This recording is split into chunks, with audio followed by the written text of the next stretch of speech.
Yes.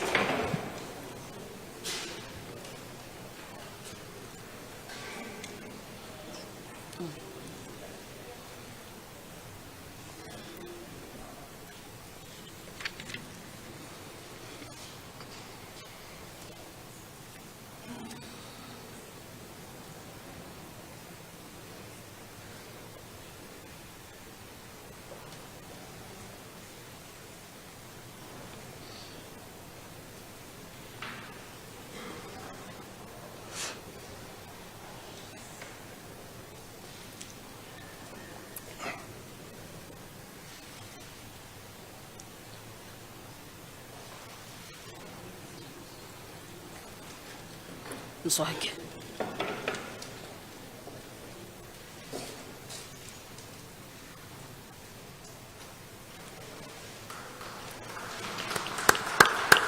Take.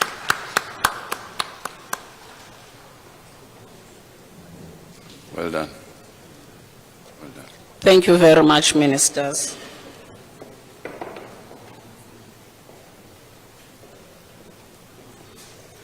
I have the honor to request Minister Mbalula and Minister Buyamukama to sign the memorandum of understanding on transport-related matters. Ministers.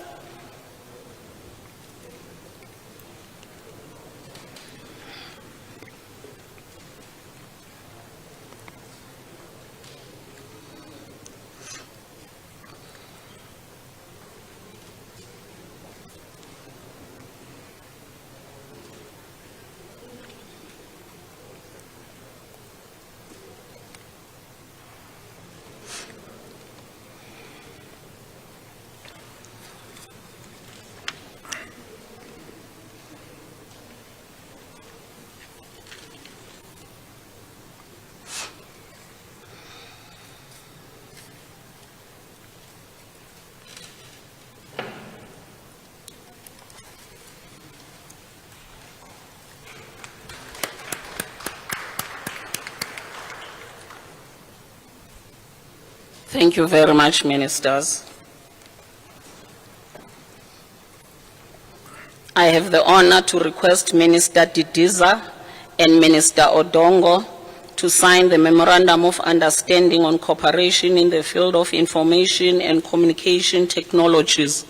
Ministers.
I kindly request Minister Odongo to remain seated as I request Minister Ngwana Mashabane to come and sign the agreement in the fields of women, youth, and persons with disabilities. Ministers.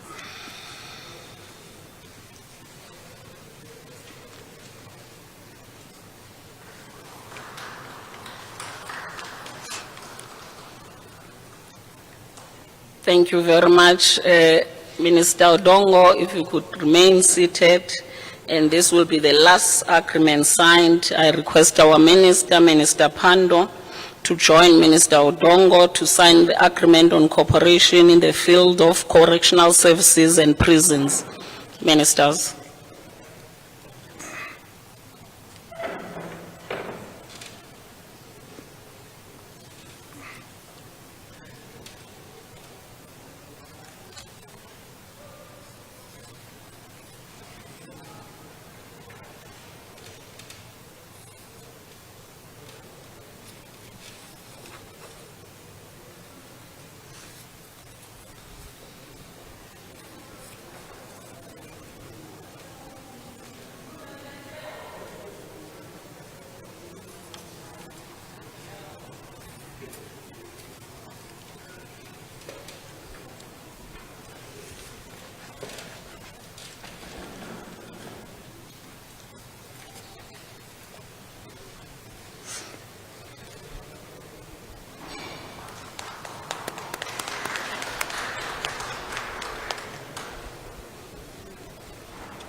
Thank you very much, Ministers.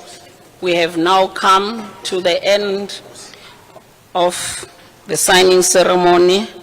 I now hand over to Mr. Magwenya, the presidential spokesperson. Thank you very much. Thank you very much, Your Excellencies, for witnessing the signing ceremony. Thank you very much, Your Excellencies. We will now commence with a short media interaction. President Ramaphosa will kick us off with his opening remarks, to be followed by His Excellency President Museveni. Thereafter, we'll open the floor to questions, taking 3 questions from the South African side, as well as 3 questions from our guests from Uganda. Mr. President. Well, thank you very much. This is for us an important opportunity to receive you, Your Excellency, to South Africa after you were last here about 11 years ago. So we are truly delighted. And today I now understand why you wear a hat. I wish I also got into the habit of wearing a hat, because you seem to have brought the Ugandan sun right at the equator with you to South Africa, because it's burning hot. But we're still very happy and delighted with your presence here. The purpose of President Museveni's visit to us here was to review our bilateral relations and to see the extent to which those relations can be strengthened. We have noted significant progress in the implementation of agreements that we have had in the past, and as testament to our growing relations, we have just witnessed the signing of further agreements and memoranda of understanding. I had the opportunity in my discussions with His Excellency President Museveni to convey to him that South Africa remains keen on investing in Uganda, and particularly in a number of sectors, in banking, retail, telecommunications. We hope that Ugandan businesses will also find their way in investing in South Africa for the mutual benefit of our 2 countries. As we speak now, the business leaders from both South Africa and Uganda are involved in a business forum, which both of us will visit later and address as well.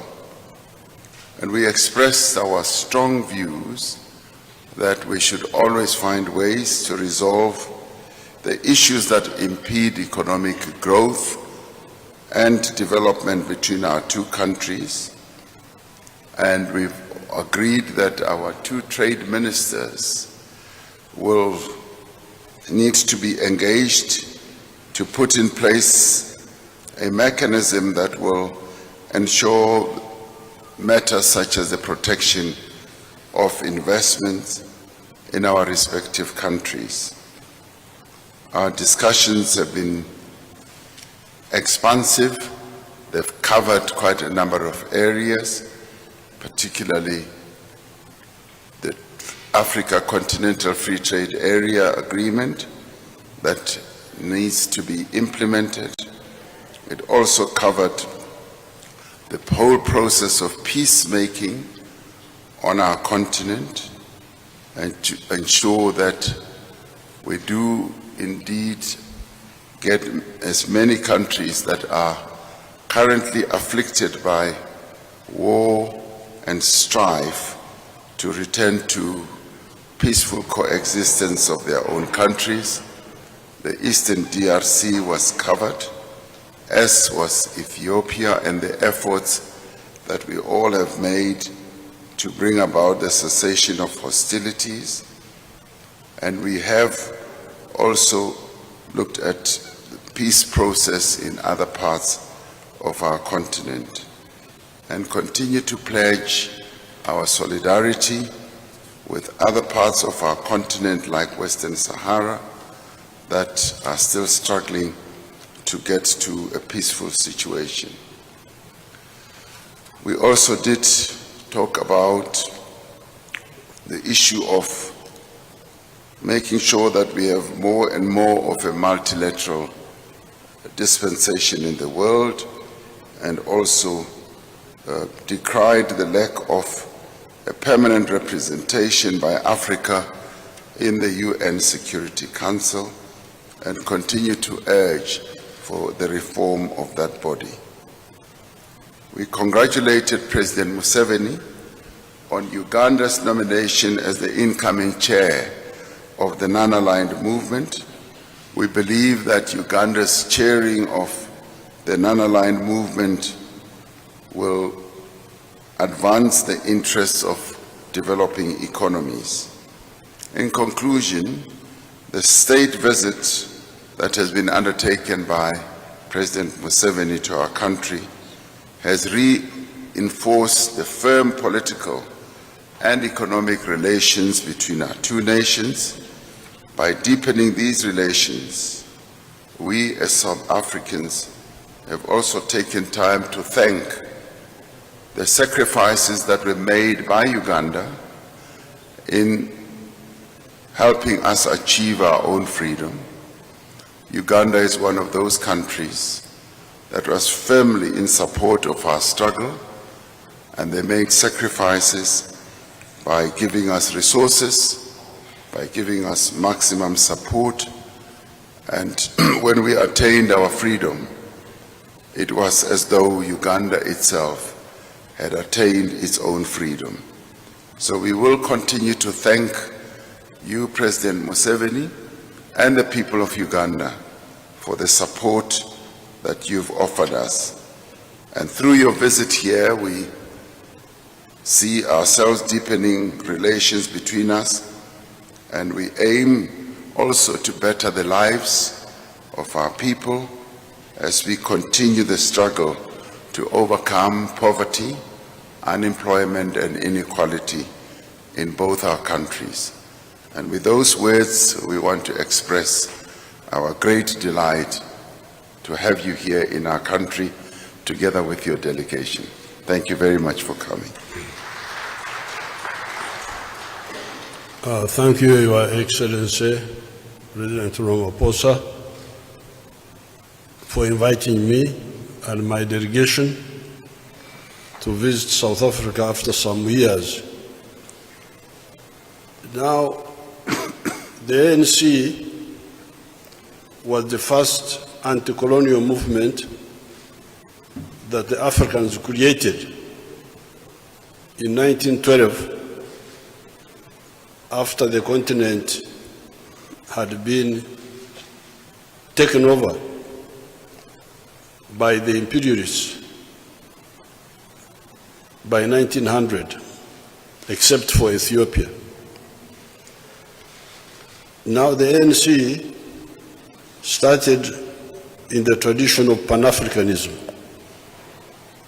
I don't know how much it was involved with the African Americans who were friendly, like W.B. Du Bois and others. I think they were also, if I remember well. Now, later on, the ANC was joined by other movements in Africa, like the one of Ghana, of Nkrumah, like the one of Mwalimu Nyerere, TANU, and we who came later. We are all in the tradition of Pan-Africanism. Now, I'm glad. I normally call newspapermen in Uganda, I call them rumor mongers. I don't know whether you are fact mongers or rumor mongers here, but nevertheless, I will tell you what I think. The Pan-Africanism is a scientific concept. It's not an emotional one. It's not that we are all black, we are all what, we live on. No, it has got reasons. Reason number one, do you want to be prosperous or not? This, you need to answer it.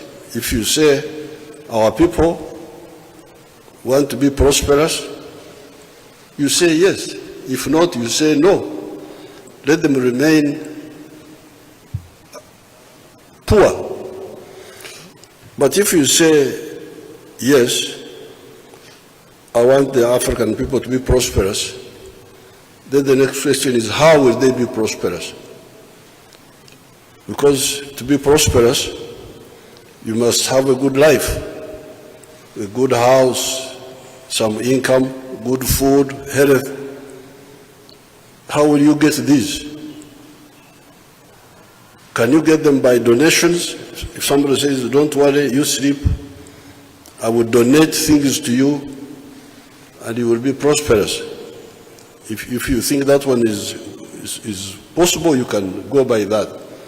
But for us, with the student movement of the 1960s, who were followers of our elders, the two generations, the generation of 1912, I don't remember very well who were very active there. You need to educate us because these were mainly ANC. Then the generation of the 1940s, these are the Mandelas, the Mwalimu Nyereres, the Nkrumahs, and we of the 1960s. So I regard myself as third generation anti-colonial fighter. So our understanding of prosperity comes from two lines. Line one, education for all.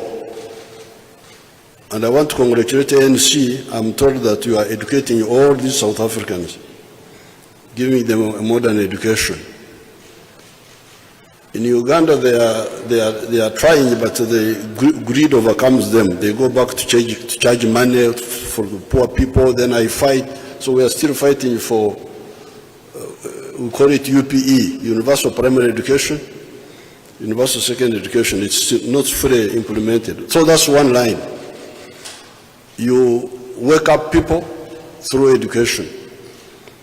But the second line is you produce goods and services and you sell them. Now, the moment you know that in order to be prosperous, one line is education, but the other line is producing a good or a service and selling it. Then the next question is, who will buy your good or your service? In Uganda, they thought they were believing in tribalism, in religious sectarianism, and we were laughing at them. So, but what you are believing in is a hoax. But they were believing that because they were asleep. They didn't know how to get prosperity.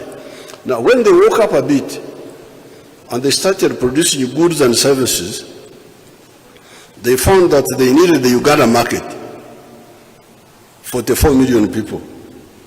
But soon they found that the Uganda market is not even enough.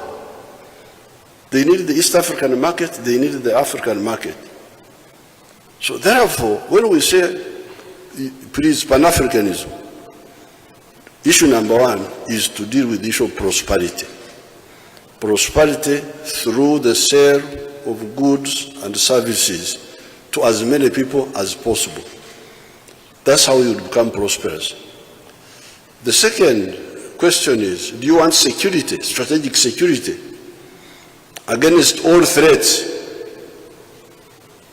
Now, if you think Uganda can be secure alone, then you are deceiving yourself. That's why we, the Pan-Africanists, again tell you that if you want prosperity, Pan-Africanism. You want strategic security, again Pan-Africanism. That's how you can get it. But the third one is, by the way, why do you find it difficult to unite these Africans? Do you know they are all either similar or linked? Like if I go to the Zulus and I say, what do you call a woman?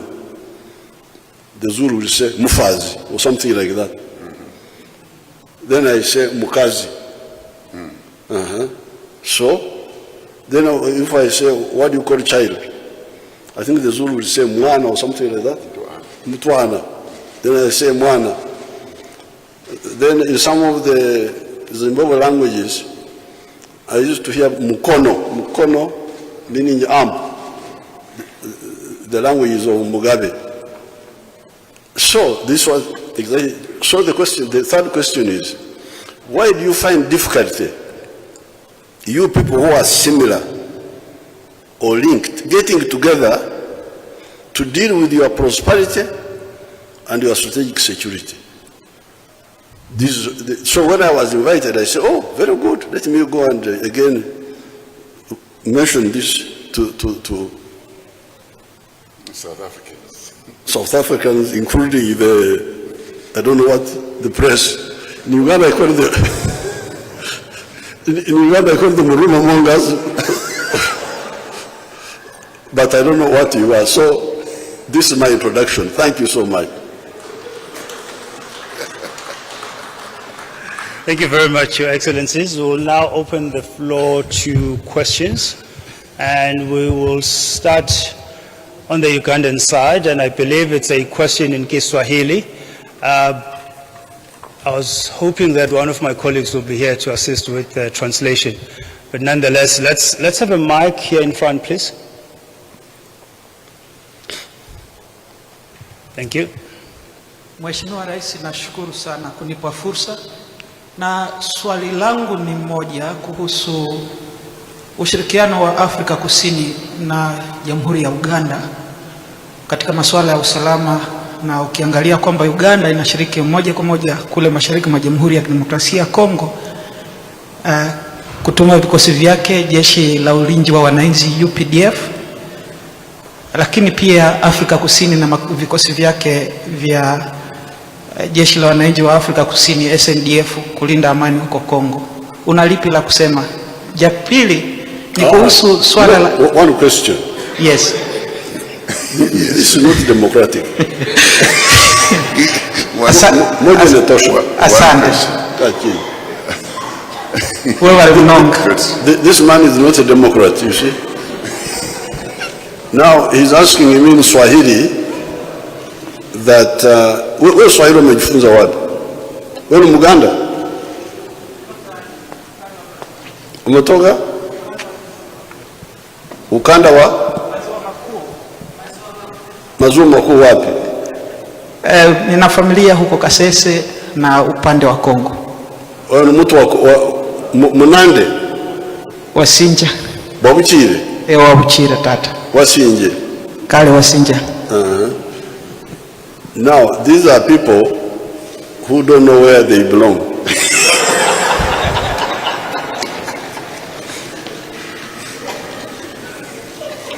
His tribe, there are 1 million of them in Uganda.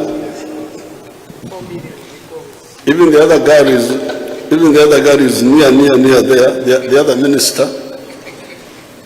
But in Congo, there are like, how many million in Congo? 4 million. 4 million. These are the group who stay around Beni, Okay. the town of Beni, North Kivu. Not Kivu, but Beni. Yes. Okay. So he's asking me in Swahili the security in Eastern Congo, because he knows that the South African army has got units there, and now we are operating there. We are working together. We are working together because initially they came in to deal with the M23 when it had taken over Goma.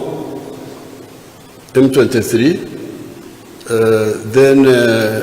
But now the other issues remained, ADF and all, because there are so many problems there.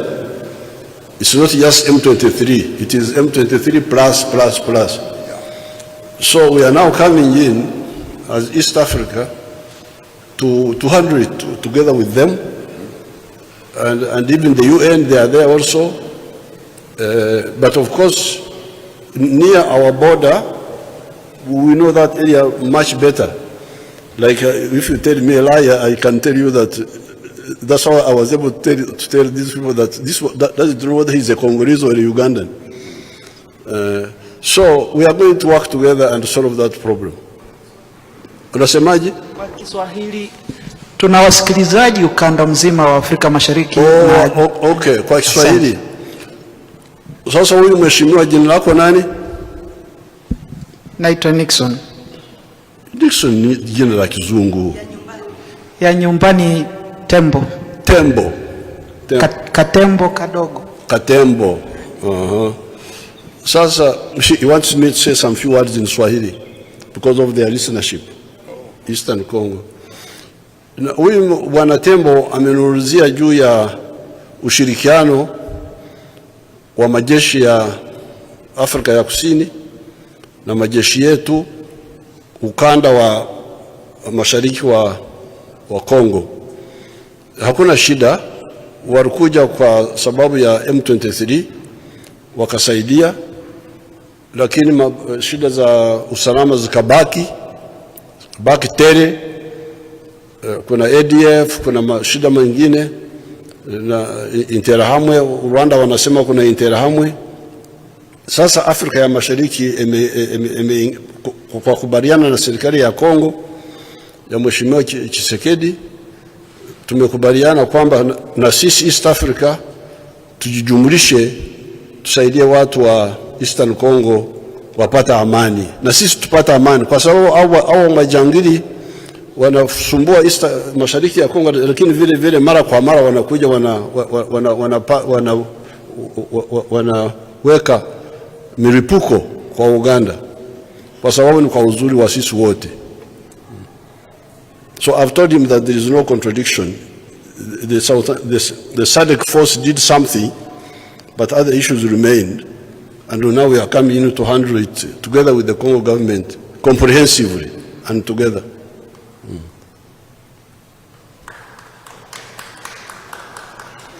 But he needs to learn democracy. He is wanted to monopolize. Thank you very much, Excellency. Amanda? Let's get the mic over here, please, to Ms. Amanda Koza.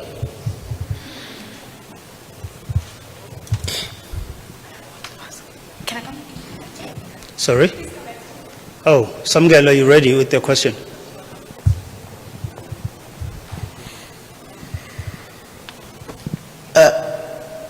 Samkela Masega from the SABC. Mr. President Ramaphosa and President Museveni, On the issues pertaining to South Africa's power utility, ESCOM, at some point ESCOM was exporting electricity to Uganda. South Africa is currently faced with a power crisis, which makes it very difficult for business to operate. On a trade perspective, did you raise and discuss issues pertaining to South Africa's failing power utility, ESCOM, and especially with the exports that ESCOM used to send or still may send to Uganda when it comes to energy perspective, knowing South Africa's current energy crisis? Secondly, on an issue pertaining to Pan-Africanism, the CEO of ESCOM, who's just left, portrayed very neoliberal policy frameworks in his believing and understanding of South Africa's economic trajectory going forward, on an administration that is led by a Pan-Africanist organization that you dispraised, the Black, Green and Gold, the ANC. Do you still believe that the ANC is still on course and particularly influencing government on Pan-Africanism? And then lastly, you speak very fluently on Zulu. Can you give King Mr. Zulu some land so we can just have the entire African continent and lead it with King Mr. Zulu Gazoliti? But on a more serious note, on issues pertaining to the Africa Free Trade Agreement, is that fully being implemented? And on peace and stability on the Great Lakes, did that filter through? What was the final resolution, knowing very well that President Felix Tshisekedi was just recently in the country as well? Thank you. Thank you, Samgalo. Mr. President. So many questions.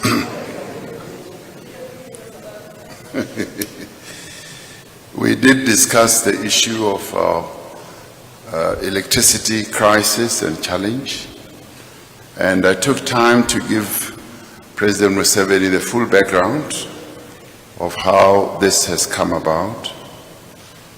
And President Museveni has pledged solidarity with us and wishing us well in as far as addressing this electricity challenge that we face, and expressed his belief that we will be able to get over this as we have been able to get over many other challenges that seemed intractable in the past. We also did discuss the role that ESCOM has played in assisting Uganda with its own electricity generation. ESCOM has been in Uganda for close to 20 years, and actually this today marks the 20th anniversary, if you like, and brings an end to the agreement that ESCOM had with Uganda. And there is nothing but applause to the manner in which ESCOM has supported, has helped Uganda with its own generation, and Uganda now carries on forward with the assistance that it got from our ESCOM over the many years, and they are now fully in charge of their own unit or entity that generates electricity.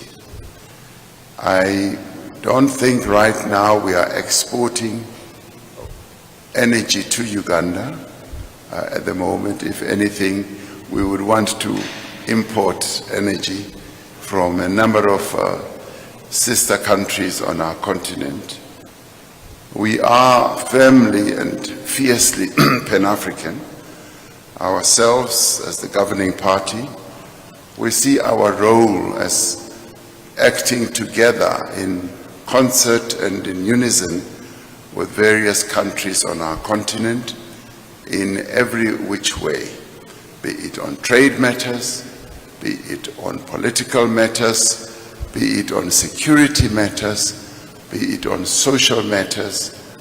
We are firmly and fully Pan-African and will always stand in defense of Pan-Africanism to a point where we would even be willing, as we are often called upon to do so, to deploy resources, to go out in defense of our people on the continent, our democracy, and promoting human rights.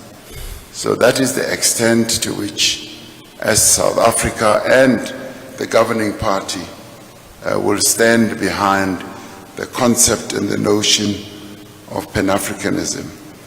And I'm particularly pleased that President Museveni, who is so well steeped in history, traces back the ANC's Pan-Africanism stance right from the days of its formation, and traces it back through the generations, he depicting himself as the 60s generation, but he takes it back from 1912 throughout the leadership of not only the ANC but the continent as well, and includes people like Nelson Mandela, O.R. Tambo, in the same vein as he depicts Mwalimu and many others. So we are very proud to have a Pan-Africanist president like President Museveni here, and also have the opportunity to have him articulate wonderful lessons, wonderful viewpoints about our continent and the trajectory of our continent and what we need to be focusing on, which is prosperity, which is advancing the interests of our people on the African continent. The Africa Continental Free Trade Area is one such instrument that the people of our continent are meant to use to get prosperity. And it is good that people of President Museveni's generation see this new vehicle and instrument, which is the AFCTA, as a very powerful instrument that we can use. Thank you. So thank you very much for that. Thank you. We'll take the next question. Gavin? It's okay, it's okay. Thank you very much.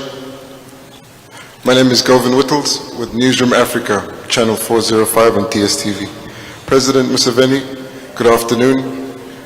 In your opening remarks during the meeting in the cabinet room, you made reference to militias being created and how the people in the unstable countries, not certain whether you were referring to the DRC, didn't want militias to be created.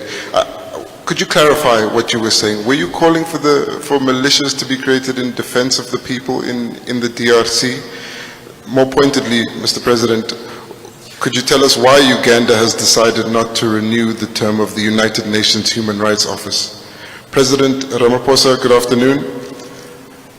There are reports that the head of 4 cartels that are corrupting ESCOM have political protection within the cabinet. What do you think of this, Mr. President, and do these reports impact at all on your considerations ahead of a reshuffle? Thank you so much. Well, the concept of counter-insurgency and counter-terrorism must be clear in your head if you want to succeed. You see, the terrorists, by nature, especially when they are not strong, they go for soft targets. And soft targets are people who are not armed in the villages, whom they go and kill at no risk to themselves, because the people they are killing are not armed.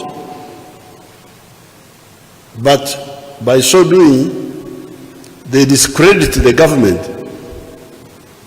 The government cannot defend us, it is useless. So what I'm telling you as an authority who has been fighting wars for the last almost 60 years. I'm just free consultancy for you. That if you want because you saw some of our big people in Afghanistan. You saw what happened there. If you don't get it right, you will fail. Just a free consultant on terrorism. You may have Air Force, you may have this, but you will not be able to guard every village.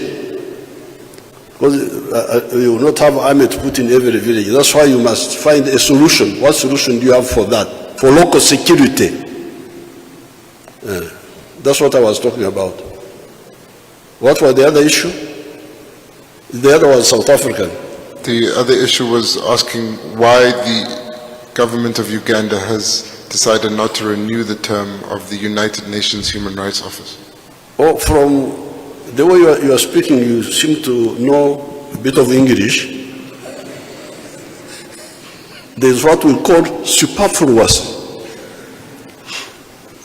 Something that is not needed because it is something else. Because we have got a Uganda National Human Rights Commission. It is in the Constitution.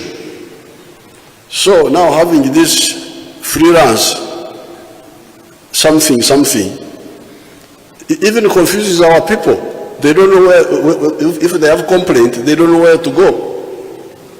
To go to this one of exotic or the other one. So please, to simplify for them, we say, please, there's only one Human Rights Commission in Uganda. This is the one in the Constitution. Others, you go and do something else.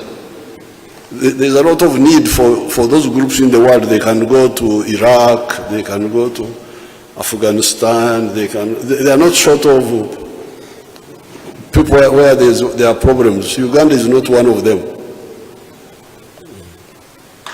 Yes. I'm not aware of people who have political protection within the executive, and if there is evidence to that effect that certain people have political protection, I'd like that to be put forward, because it is quite an important matter that needs to be ventilated. And then again, there are also ways in which these matters have to be dealt with and through. We have institutions in our country that are able to deal with these matters. We have strengthened those institutions. They had been weakened over time. They have now become strong and getting stronger. And those institutions they are clearly laid down responsibilities. And I'd like to say that if there is anything wayward of whatever nature, it needs to be brought to the attention of those institutions, because there is no protection whatsoever that anyone can claim there is in either the cabinet or the executive, or even in those institutions. Our institutions are robust. They are able to act without fear or favor and without any prejudice. And they should be allowed to do their work, and they should also be trusted to do the work that they have been mandated to do. So if anyone has any type of information of whatever nature, that's where they should go. That is why we set those institutions up. Our democracy continues to survive and exist because of the institutional base that we have, to have the institutions that deal with all these types of matters. Thank you. Thank you, Mr. President.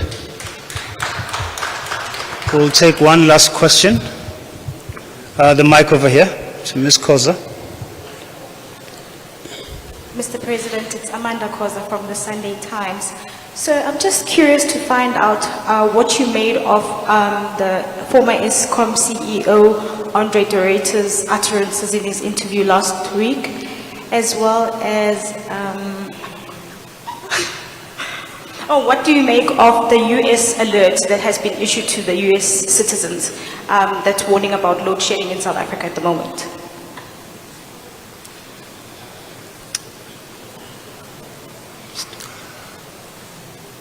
I think for many of us who saw Andre de Ruyter's interview, we were most concerned about his utterances.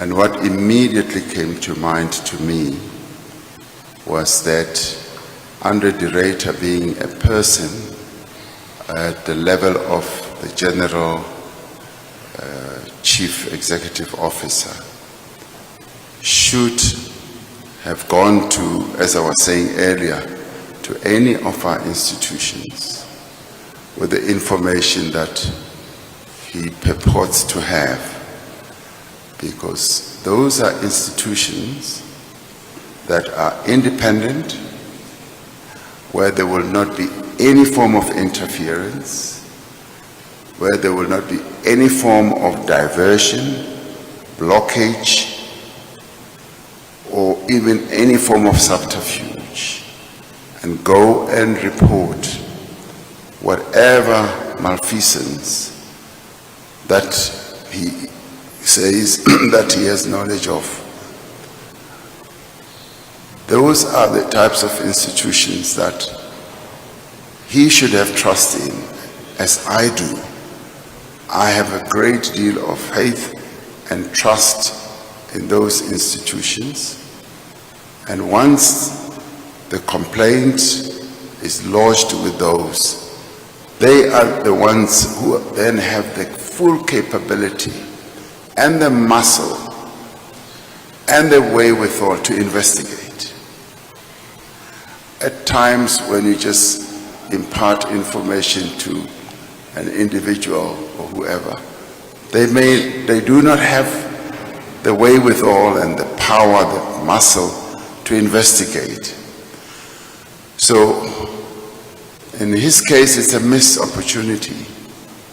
And I also call on him to come forward to those institutions and report whatever he knows, so that the investigative process can then commence, so that all of us are then better informed. Because without doing so, we are then in a world of rumors, hearsay, and then we start looking at each other with a great deal of suspicion. So I do firmly believe that anyone who has such information should go to the entities, the institutions that deal with these matters, that have investigative authority and power. And believe you me, those institutions can be very thorough, can be very intrusive. They can look at everything, because that's how they are wired, that's how they are geared up, and that is how they were set up.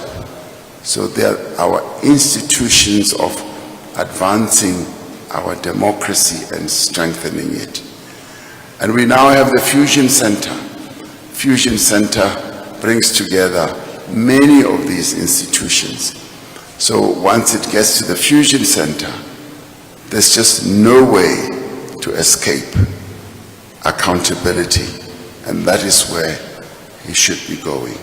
So I too urge him to go forward there and lay the information to these institutions, so that the country can also be at peace, so that we can know exactly what he was talking about.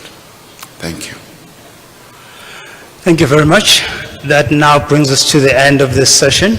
Thank you very much, Your Excellencies. Thank you very much, ladies and gentlemen. Thank you, President, as usual.